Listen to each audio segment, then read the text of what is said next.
Oh, they're back in the warehouse. Do you Yeah, think it's a visual metaphor that he is a puppet of time, and that's why he's got these puppet joints and everything?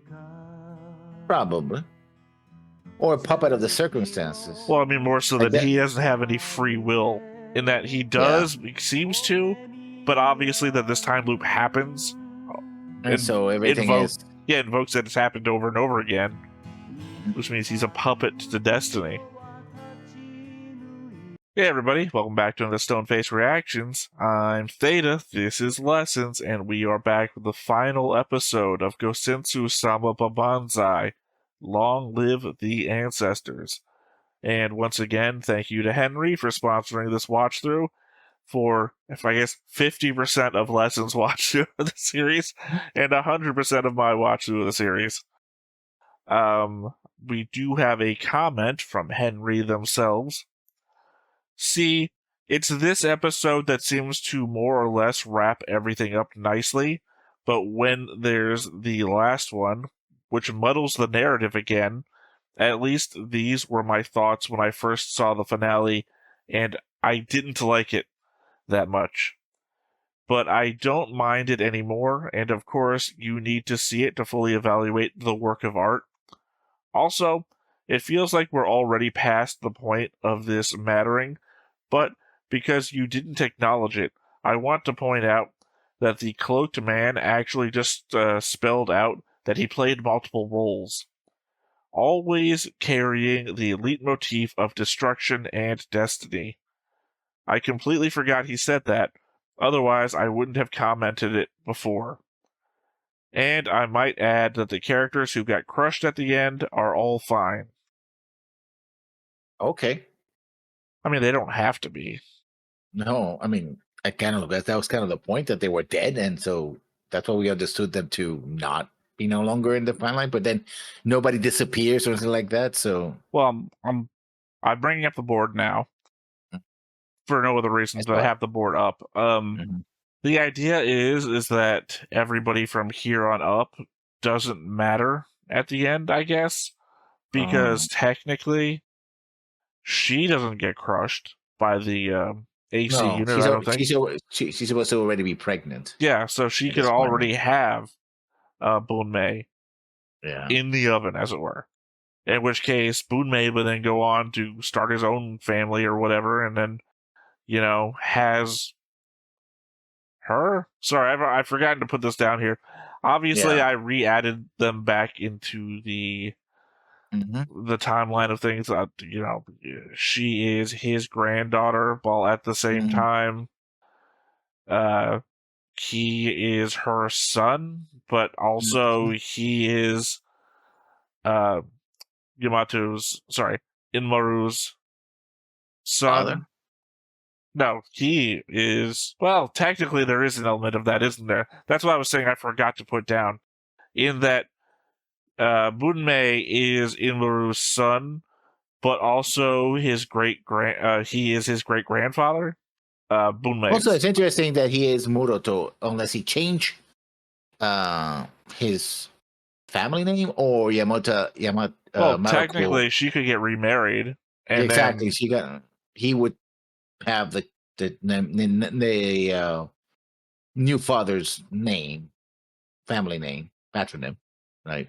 conceivably there could also just be an element of Japanese language wordplay on hand that we wouldn't understand. Like if you took like the MAR and added it to the ota at the end of her Yamota, and then phonetically it out. I mean, I don't know. Like I said, Muroto.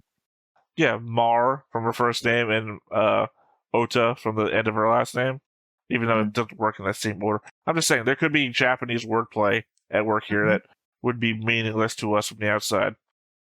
Probably. But yeah, no, like I said, I've labeled Inmaru as Bunmei's great grandfather, but also actual father, because technically being the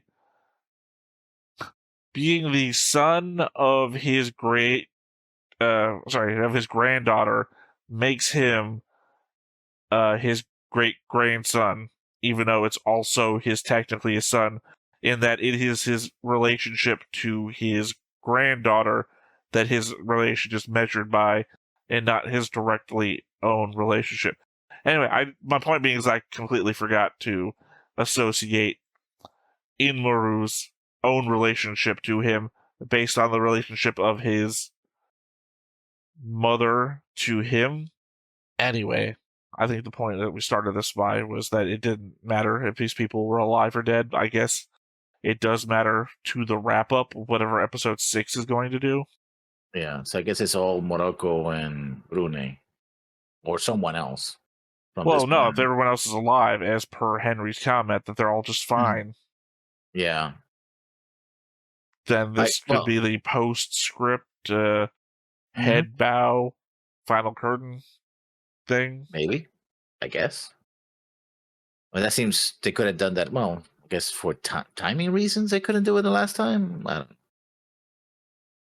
There is an element of what do they want us to feel, or what do they want us to express, that time does not feel like a factor per episode. You know, like when we're watching Macross, like SDF Macross, or I'll just use SDF Macross as an example, where it feels like, or Macross 7, where it feels like, why is it taking them so long to do a thing? Where we always feel like the episodes are not object-oriented, but oriented towards the accomplishment of a thing so that we can move on.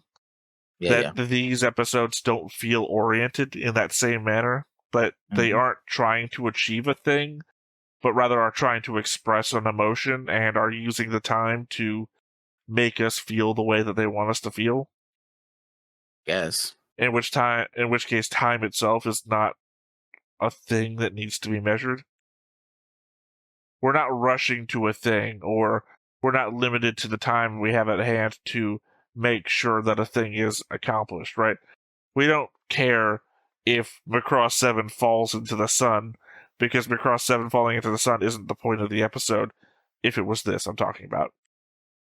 In this case, it's the feeling of the father feeling out of place with his wife when the investigating guy is suddenly now constantly next to her and trying to accomplish her every need in spite of what the father has sacrificed. And, you know, again, it's the getting the feel of the family dynamic rather than the family achieving anything in a narrative.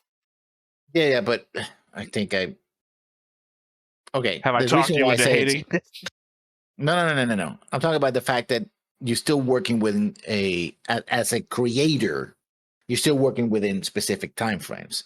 So if you wanted something like that, but you didn't have the time, the 26 minutes or so, and you make a new episode, then that new episode cannot just be about that. It has to be something more, unless it's a 5-minute episode, right? It's like, oh, by the way, there's a postscript, it's 5 minutes and we're done, right?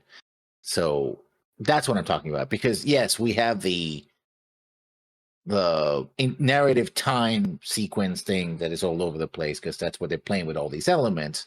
But we also have the meta real life time limits, which creators have to decide and work with, right? In this case, X amount of episodes, a budget, and 26 minutes or a little less per episode. That's what I was talking about. Right, I'm just saying I don't feel like that's very important to the show. Well, it is if you can't do the thing that you want to do. Right, because right. No, it's, again, I get my interpretation. Again, this doesn't have to be reality. It doesn't even have to be how you're interpreting the show either. I'm just saying that my interpretation of the show is it wants us to express or feel a certain way, and it's using that time to do so. And in that interpretation, that you don't need all of that time to ensure that somebody is expressing the same way that you want them to express, but you can vaguely, or you can use all of that time to try and make it happen. And it might happen in the first 5 minutes of an episode. It might happen in the last 20 minutes of an episode. It's very dependent on the kind of person that you're trying to make this push towards. So in that way, unlike a very narrative, in a very event-oriented narrative where an event happens or it doesn't until you say it does or it doesn't. An emotional response happens when it happens, right? Mm-hmm. And if you're pushing for it without like certain hard-hitting narrative events, like, you know, certain things like, oh, the baby died, oh, now you're supposed to feel sad. Where if this is like an emotion that's not so defined, like malaise or, you know, things of that nature, where you can express it throughout the episode and hope one of many different points hits for that emotional beat for the audience member. In which case, you've just got 26 minutes to play with and not a set amount of time limit to the event you're trying to portray.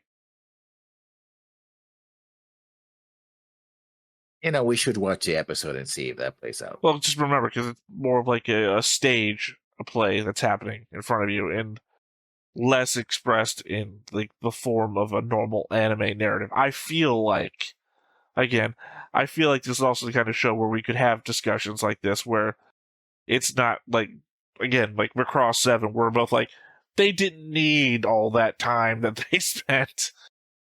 But again, because that's an event-oriented show, where I feel like the events of this show, I could say in like a sentence per episode of like the main event that happened, and the rest of the episode is about what the characters feel and how we're supposed to feel for the characters. But I think we should.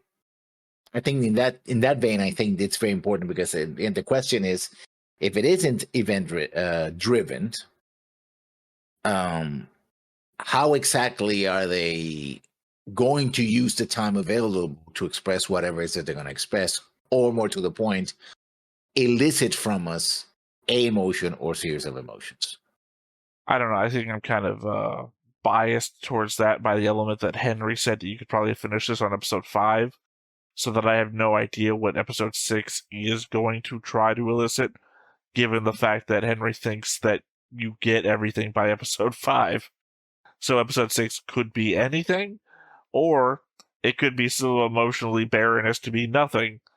Because that's what I'm saying. Henry took away nothing from it, apparently, but thinks that we should still watch it to get the entire thing, to make our own point of views about it.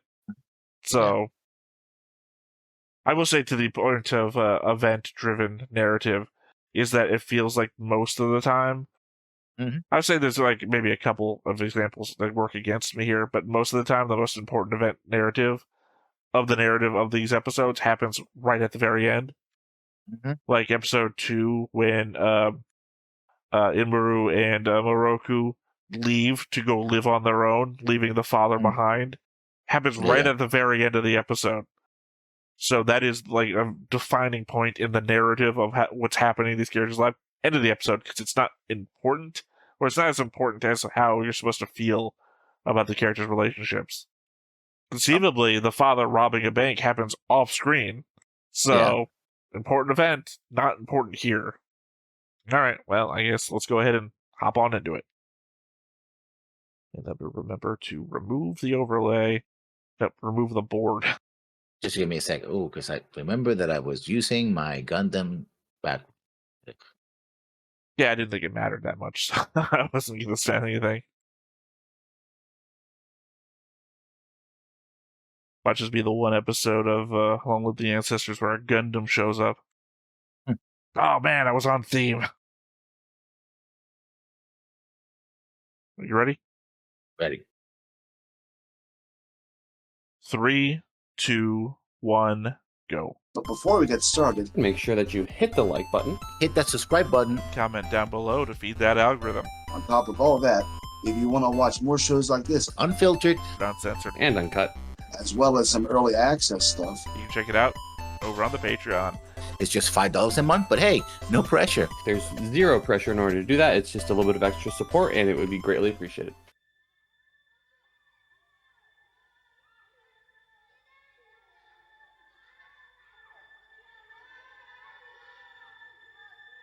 Are we back to the original house? If there's a giant blimp with a tall building, I think that would be the original house.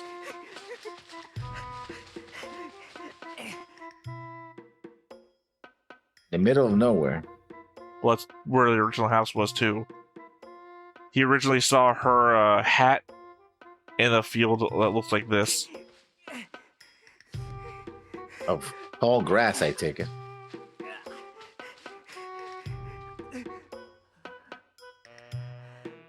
Also, the conceit was that the blimp was the time machine.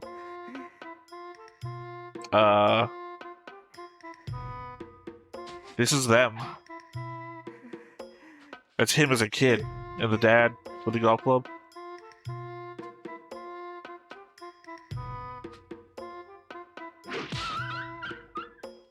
So what the fuck That's like does a that dog. mean? Is he in a time loop? Yeah. He has a very long hair, so. Hey, Coke. And giant Coke. Gotta assume that they paid for the majority of the show. Yeah.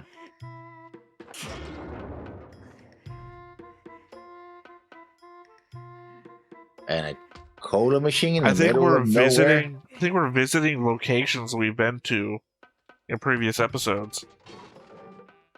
And is that his underwear, I take it? Yeah, looks like boxers.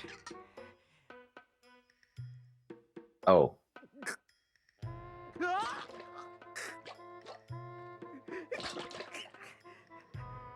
Well, Bunmei did show up in front of a lot of Coke advertisements.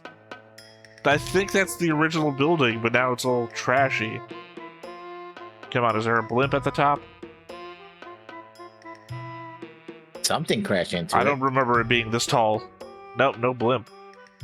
Seems like a post-apocalyptic era or something. That is the original that's the original room, though. It's the room I have in the overlay.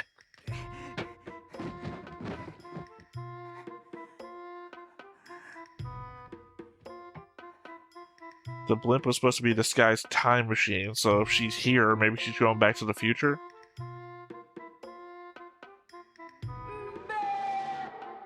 No, that was him. Oh. Yeah.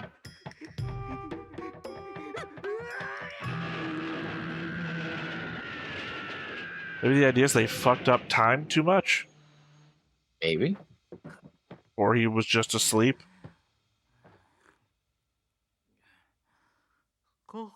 Yeah, it was just a nightmare.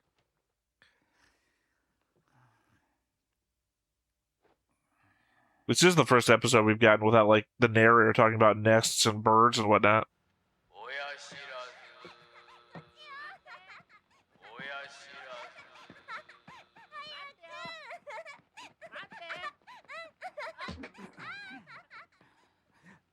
He has very, very long hair. Maybe he's older. I don't know. He had the ponytail the whole time before. It used to be he just didn't cut it.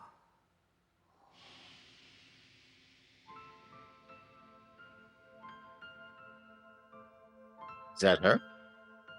Or it looks Yeah. like her.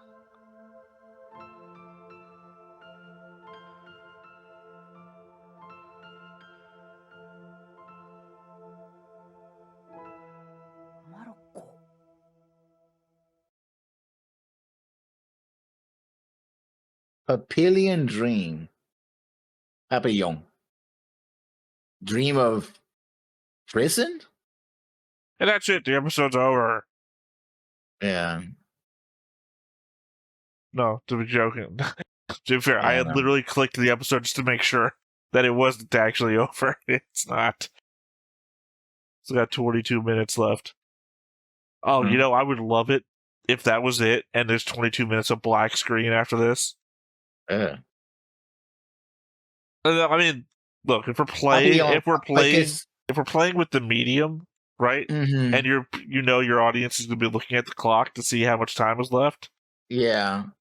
I'm for it. I mean, maybe not Mm. actually sitting here for 22 minutes watching a black screen, but here's also hoping that this isn't like a lot of narrative stuff that we're supposed to know, and it's not just, credits like I think it is. Anyway, go on with your definition of Papillon. Because there's a book called Papillon, which is about a French author that was sent to a infamous French prison in the Americas in Ghana, and his experiences there.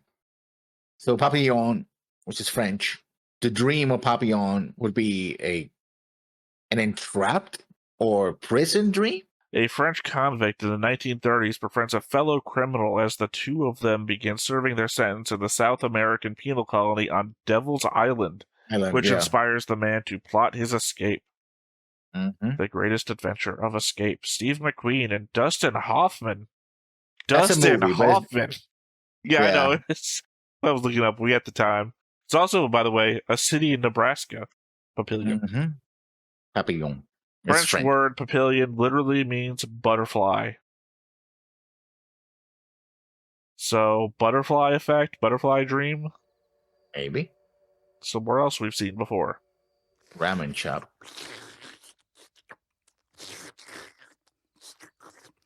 He's hungry, definitely.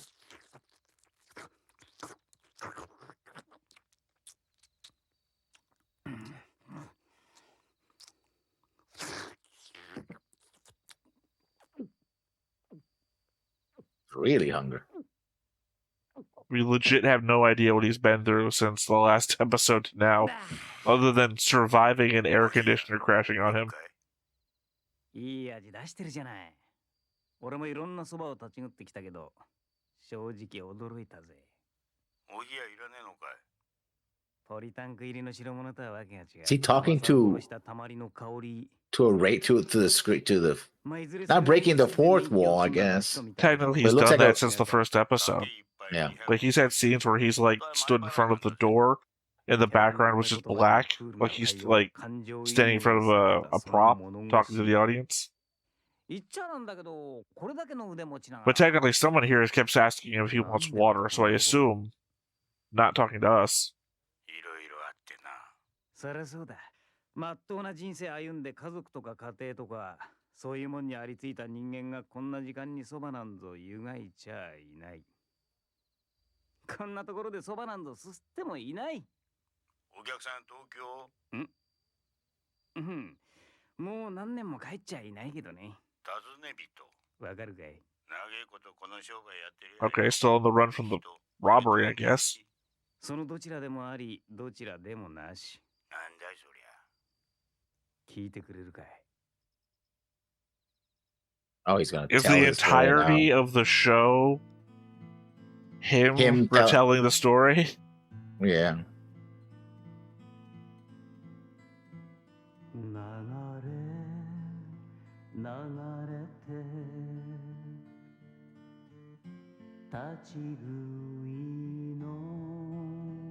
A nice song. I think one of the problems is that we're trying to figure out the meta of what's going on.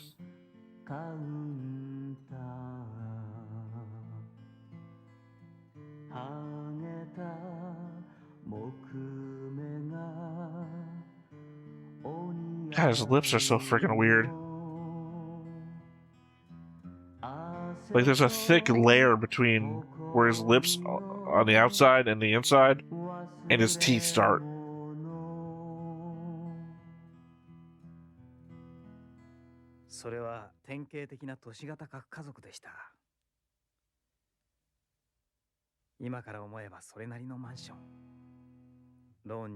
Literally, your dad fought you with a golf club and you fought with a baseball bat.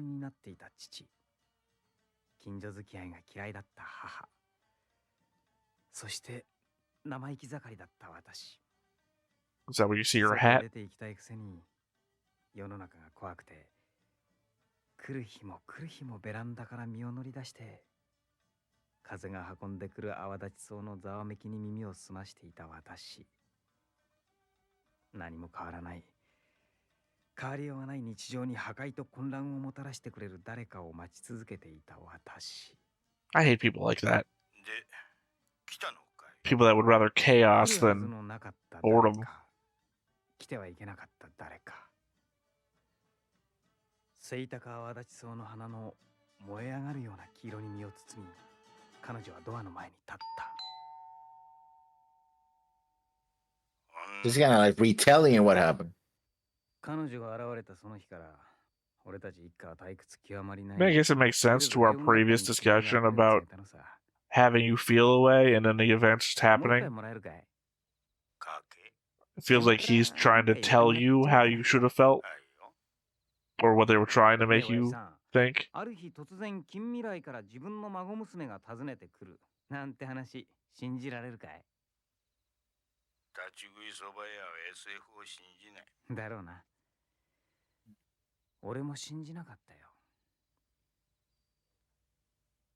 近未来からタイムマシンを買ってご先祖様に会いにやってきた少女。決して出会ってはならない同い年の祖父と。I mean, you could imagine this as a stage play, though. Just an unseen voice asking the main character questions as he sits in the thing. Yep, there she is. 俺にとっちゃどちらでもよかったのさ。所詮家族だの血縁だの言ったところで、そんなものは観念に過ぎない。That's well, genetics would prove otherwise. Does that apply? Apparently, it doesn't apply here. Yeah, well, I mean, like how like cousins, like third cousins, right? But does that go temporally too? Are you as related to your third cousin as you are your great-granddaughter? I think more so. I don't know. I think you'd be because just as diluted. Whatever you had, whatever conditions you have will be passed down. And if you go back again, then you're essentially doubling the chances of whatever children you have. Probably not to have the doubling, same, but I just mean like increasing significantly. That's the thing about close relationships. Whatever genetic tendencies you have, you tend to double or triple, quadruple the chances of them becoming, more pronounced, right? Because you're not adding genetic variety to it to mix and match. Right. The idea is that the variety has already been added in between you and. No, because in this case, no. In this case, yes, because there's a family member in between. Yeah. Who? Whoever the other guy has a family with. Bunmei, whoever Bunmei marries. That's technically that would be a woman who would then have different genetics. Yeah, but it wouldn't be necessarily enough. You're risking too much. I'm still saying because you're adding. Because you're doubling down when you go to the grandfather, right? So yeah, it's a closed loop kind of situation. It's not closed. That's what I'm saying, though. I'm not saying it adds any significant difference. I'm just saying there is added material.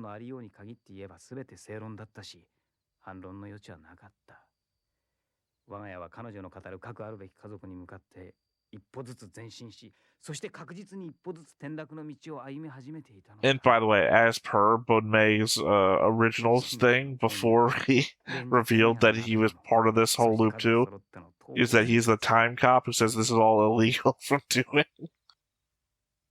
Although he says it for a different reason. Ancestor worship is illegal.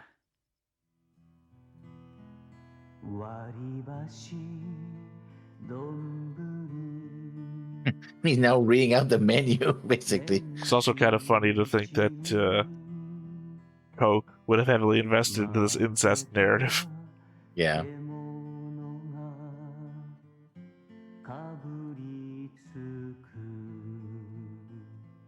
Oh, they're back in the warehouse, yeah. You think it's a visual metaphor that he is a puppet of time, and that's why he's got these puppet joints and everything?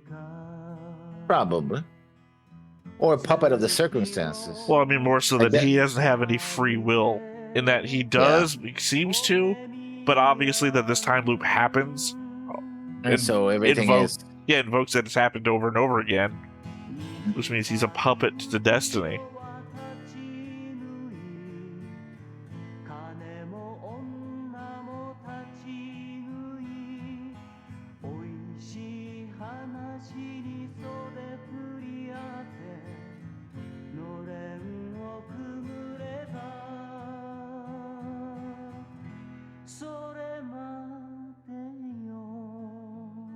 Now that is very poignant, right? That if you're in a position, fix a time, and people come and go around you, they tell your story, they're part of your story at that moment, and then they disappear, and that ends.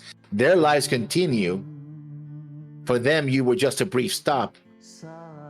But for you, that was the entirety of their story. See, we read it different ways. I was reading it, they say once he left the story ends. Literally, once they left the store that they were trying to rob last episode, they go to that one location, and that's where the story ends. I was very literally reading. Yeah, no. The yellow airship is the blimp that her time machine was in. Yeah. See, that's what I'm saying. I'm reading it very literally because that's what it feels like. I'm not saying I don't like your interpretation. I'm just saying that we went two different ways. And here we Yeah, are, exactly. at that place where the story ended. すでに彼女の姿は消えていました。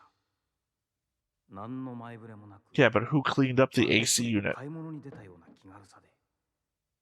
私たちはそのあまりのそっけなさに、かえって彼女の失踪を信じることができず、不安のうちに。I think she accomplished her mission.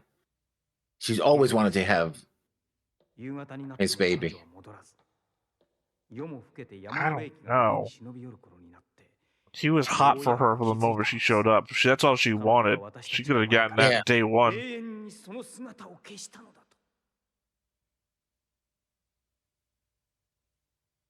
そしてその時になって私たちはやっと理解したのです。彼女はただ私たちの前から消えていったのではなく。 You take the money? You take the money? Okay, never mind. そう、選んだのは私たちではなかった。彼女が私たちを選び、そして家族を演じるに足りぬ存在として捨てていったのだと。 Remember, there was that red herring element of somebody that fit her description appearing in other people's lives and disappearing as well. So what if Bunmei was just part of the grift, and all of this was a lie? 心に負い目を持つ者同士が唯一の絆であった彼女を失った時、元の鞘に収まって再び家族を演じられるはずもなく。 Did the mom go off with that investigator guy? 彼女はかつて選んだ他の家族と同様に。これが俺の家族の物語さ。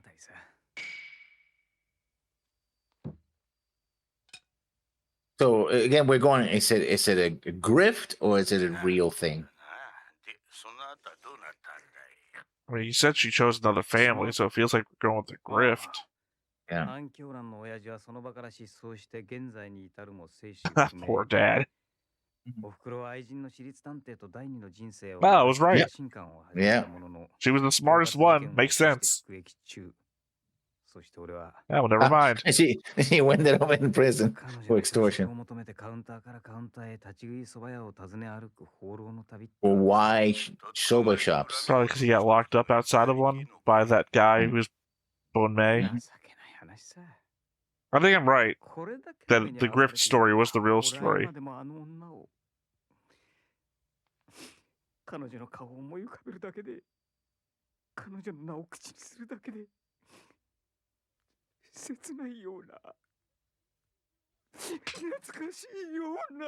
And so his grandson, father thing was part of the grift? Yeah, I think it wasn't real at all. うまかったよ。じゃあな。Gotta pay, dude. なかなかよくできた話だが、この道一筋30年の俺には通用しねえぜ。いや、でも。ネタは割れてんだ。ごたごた抜かすんじゃねえ小僧。おめえプロだろうが。通称泣きの犬丸。流れ者の若造がこの辺で仕事してると聞いちゃいたが、よりにもよって俺の店へ現れるとはな。いや、だからね。近未来からやってきた孫娘を名乗る女詐欺師だ。虚構ってもな、もちっと現実味のある設定から出発するもんだ。物語をなめんじゃねえ。That's a meta. 着いたぜ。おにぎり。おにぎりは。おにぎり？なんだそりゃ。夢でも見てたんじゃねえのか？夢。 So is he going from dream to dream, essentially? I don't think so. What? Fleeting dreams because like a butterfly, yeah. Well, it could be. But it feels like he's just wandering around half in a dream, I guess. I mean, that's the building in the past, like I said. Still no blimp.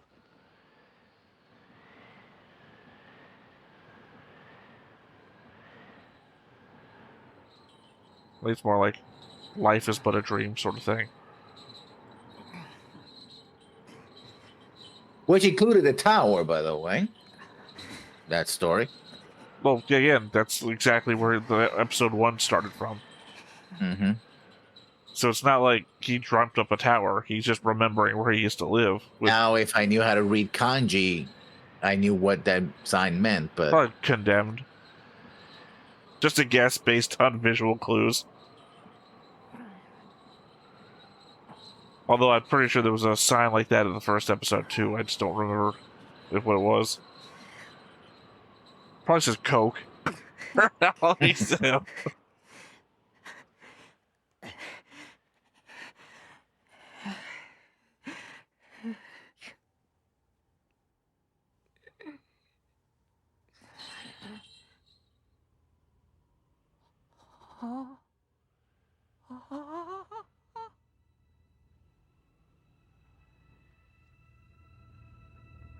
Oh, now the blimp is there. Kodak, which is the other... Yeah, no, 'cause the investigator had a different theme to his picture thing. The implication the future is Kodak. Hmm. Yeah. It's all metaphor. Yeah. Well, he saw it. It left. I don't think you're gonna... Blimps are slow, but I don't think you're gonna catch it. Well, On it's account also that it's the under- distance, yeah. Yeah. Well, remember, it was out at the top of that tower. That tower is so tall that even in the distance, it's way up there. Ouch. That's gotta hurt. Ow, barbed wire. Well, I think he just caught his clothing. Yeah. Again, the Coke machine. I think the car was on the beach. And that's the Coke shop thing. Yeah.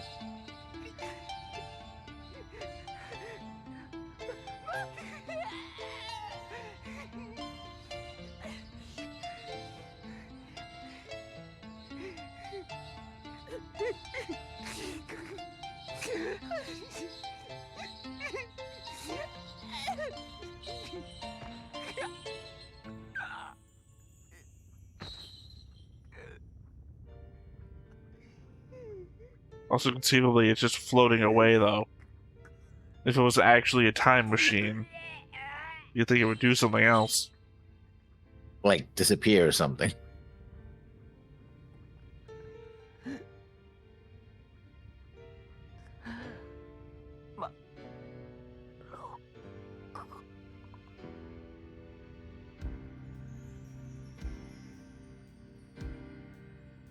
It's going higher and higher, I guess.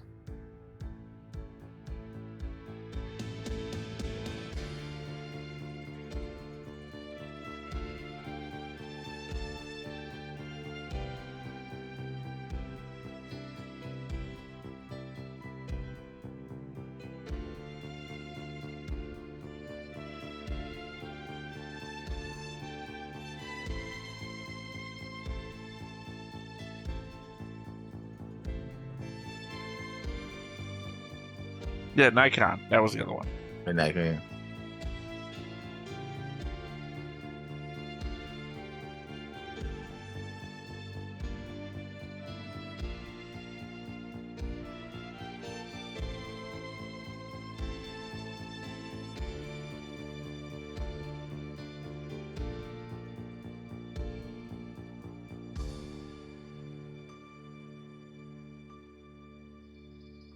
It's a lot shorter in the past, the tower.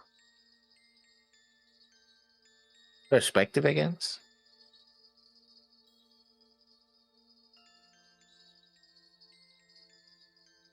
It's There's your butterfly. In winter.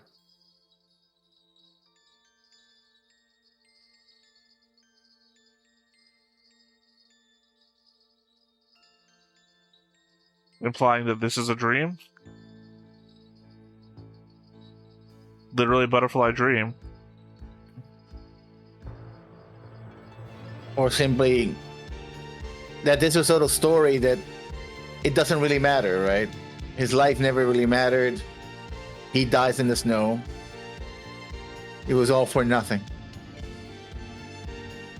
Maybe because it was never his story, it was always hers, I guess.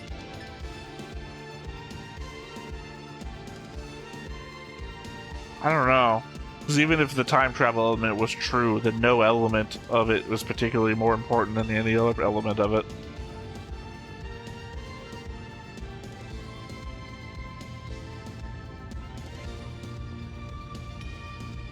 But I feel like the fact that the Kodak blimp is still here, that means it's a grift and not true.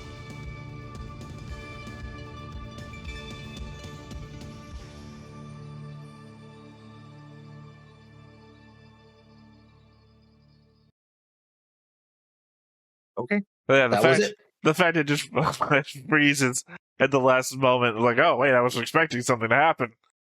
Yeah. I don't know. The fact that Henry said that this was like, you didn't have to watch this episode, I feel like this is the most important episode. Is it? Okay, of the 3 episodes you've seen, what do you think the most important episode would have been? I think the last one, because this one, This is the last one.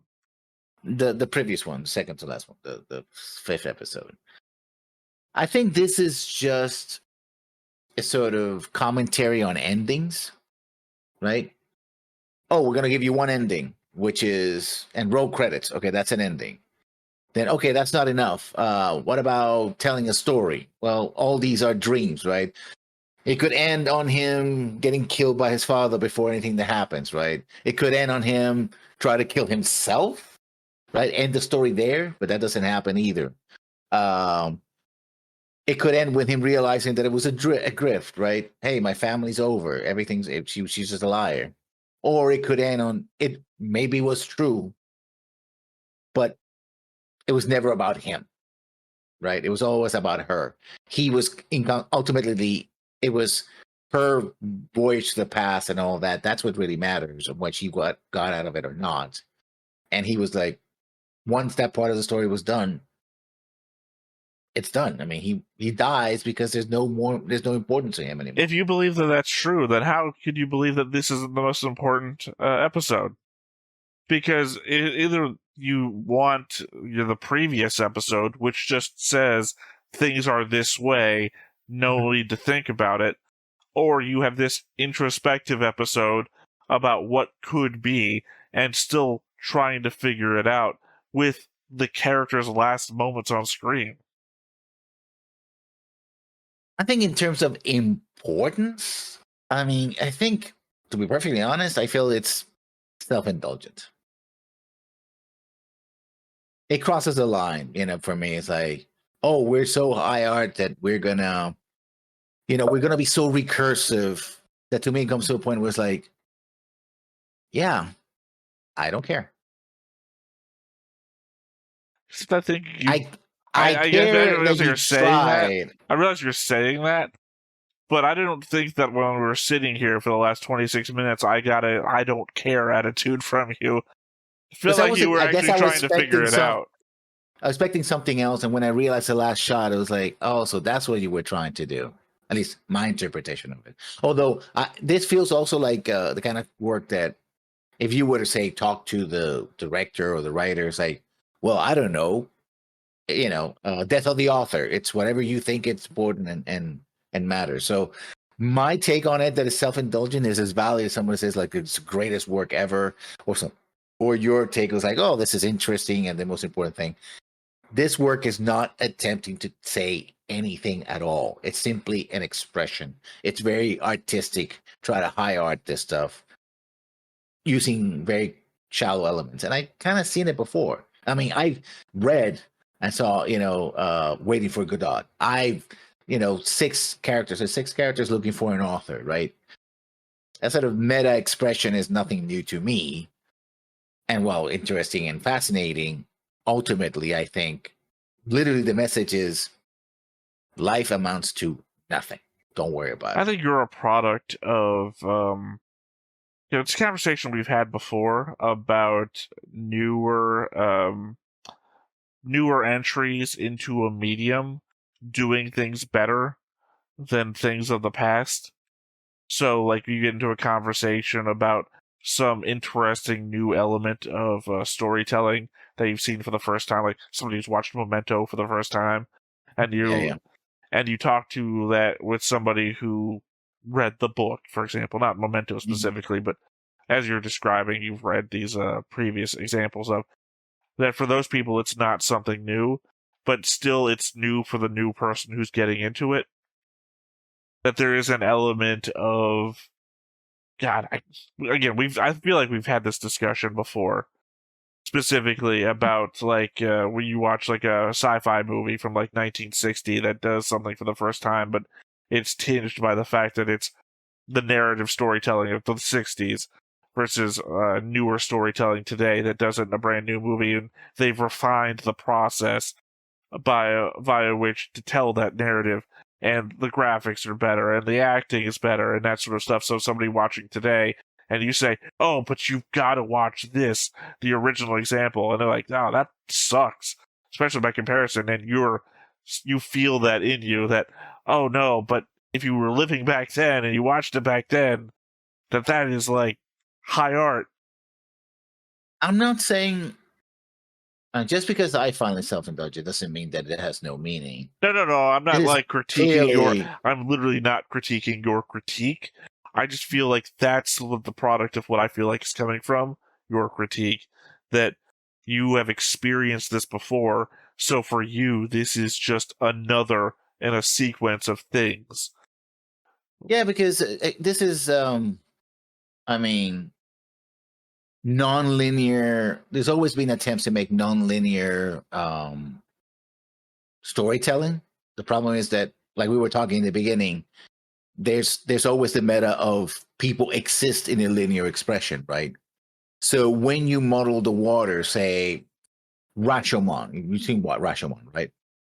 The name sounds familiar. I don't think I give. Okay, Rashomon is a story of, I believe it's a king, and there are 4 stories about a murder, or who gets to kill the king, right? And they're in different colors, and that's why it's the spread of the Rashomon effect, right? It's like same thing happened, but different people experience it in different ways, and it's up to the audience to determine who they believe is closer to the truth, and which elements of the panoply of expression are they going to accept or not? Do they accept all of them as being simultaneously true? Do they accept one version of the? It's actually started with Japanese. So in modern terminology, vantage point. Yeah, that's what I said. Right. There's always a newer version of the classic thing that you want to talk about, that somebody in the new age is going to be like, oh, I've heard that, and this is why this one's better. It's like, Yeah. So, ironically, different vantage points. I appreciate this happen. I appreciate that I watched it.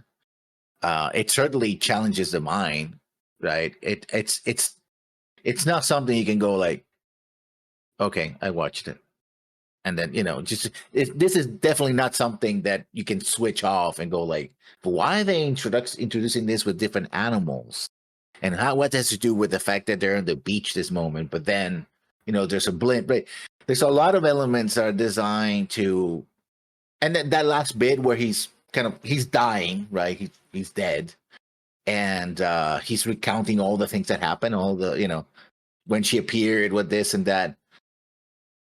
It's interesting that she appears, but the only thing that we find about the investigator, right, this other person who could be the person also who's, I don't know if it's the same voice actor or not, who's also in the soba shop selling the noodles, is that he appears in a can of Coke, right? It literally is, this story is encapsulated in here, right? And he throws it away. He doesn't uncork it, right? He doesn't go like, oh, he's there, let me see what happens. You're confusing the investigator for either the time gap or the grifter associate, or technically he was also played the guy who he owed a lot of money to, who ties him up to the outside of a different shop. Yeah, that's not the investigator is the guy the wife goes to. No, I'm talking about the time cop. The time cop was the one that, because he's either dressed in that goofy As time. per Henry's comment, Yeah. also, this Yeah. guy's playing multiple roles, Yeah. which is why I'm leaning towards the grift. Is why is this guy playing multiple different roles itself, admittedly, if he's not like grifting them, like, you know, he's getting the kid on multiple he's getting the kid on owing him a lot of money, forcing him to position. The dad didn't go rob a bank. They all end up missing the money. Whatever happens to the money, they end up in prison or in Lum, and he takes all the money and runs with her. like, I would have even thought about the whole grift angle had they not introduced it. What was that, like episode 4? Where she's been seen with these other families in the past and then has gone missing. So there's that element there now at play that had they not introduced it, I probably wouldn't have thought about it. Yeah. And then again, what Henry brings up is the concept that the guy says that he's playing multiple different roles.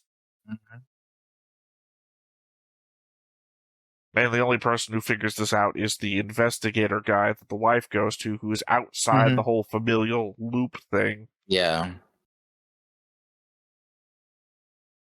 I mean, I think the story is designed to, like, both could be true at the same time. This could be a time-traveling grift as well, right? Again, though, the Kodak blimp doesn't go anywhere. Yeah, it seems to have been cut as Moors and just floating around. Because you see the two dangling lines in front of it. Like, well, it was one of the earlier things that the mother didn't believe. Because the mother didn't believe that she was a granddaughter from the future, and then she just happens to have the birthmark on her ass, where every member of the family apparently has a birthmark. But one of the earlier things was like, where's your time machine? It's like, oh, it's something usually big and obvious, so people overlook it, and they indicate towards the Kodak blimp that's outside the building. Yeah. And here it is, still here, even though she's gone. Maybe she's gone to another family to start all over again. So it could be the grift, or it could be something else, right? Although the conversation with the sub shop owner, the lady's like, "Yeah, your story's bullshit. I don't believe in sci-fi. You don't need this shit." Well, you know, the thing about the soba shop owner, the weird thing to me is that this is a story that's been told for 30 years. So I guess maybe your implication that he is just older, that the hair length thing, might be a thing. Again, the fact he has a ponytail the entire time, I don't read much into the hair thing. For all I know, he's been cutting his hair. But Imaru, I forgot his name, the tragic story that's been told for 30 years, invoking the fact that he maybe started grifting people of soba. Yeah. And also, again, we talk about Papillon as being someone who's trapped in this situation. You mentioned that he doesn't have any actual free will, right? He's trapped in this, right? It only invokes if the whole time travel element's true.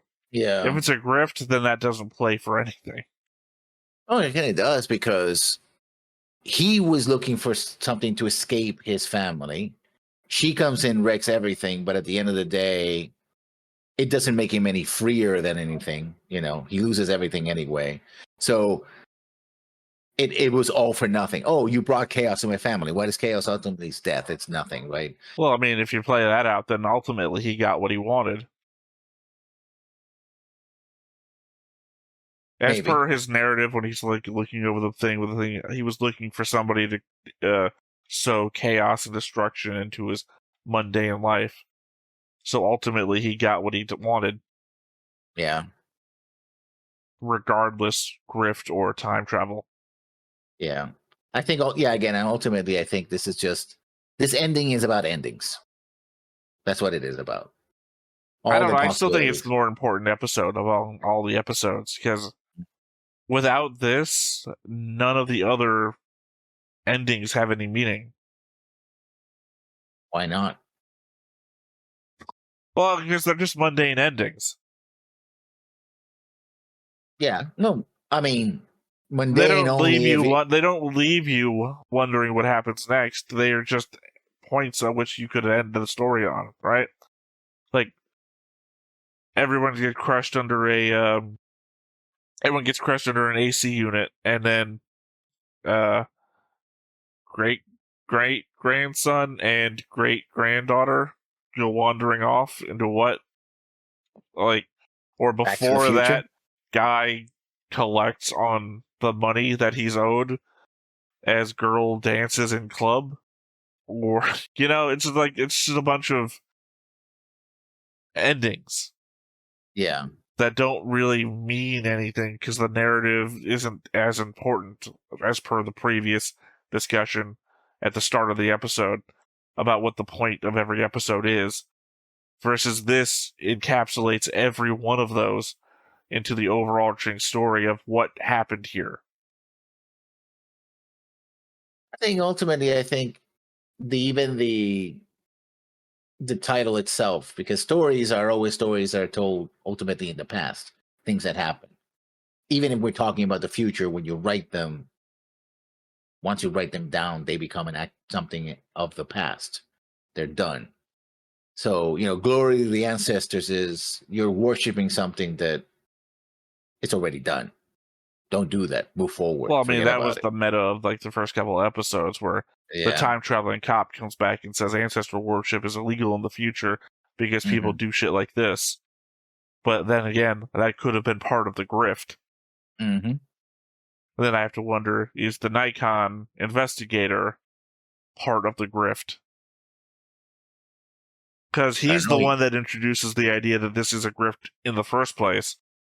But as far as I remember from what we just saw, he doesn't suffer any of the consequences. The mother goes to jail. Listen, yeah, he goes to But jail. so if you consider him as like a third wheel to the grift, Mhm. introducing the idea, he is one draining the mother of the money, but then is also available to run off without any consequence with whatever money that the family has at the end of the day. Yeah. We'll never know. Literally, we'll never know. Oh, I'm sure we will. I'm sure Henry's going to come in with a last-minute comment telling us how wrong we were, and it's nowhere as deep as you think it is. Here's the exact story of what it was supposed to be. I've never heard anyone with such dumb commentary before. This is what's supposed to be the takeaway. Yeah, that's also that's kind of like why I talk about high art being ultimately can't come up as being shallow, right? It's like, oh, you think this is very important. This is very deep. It's like, no, not really.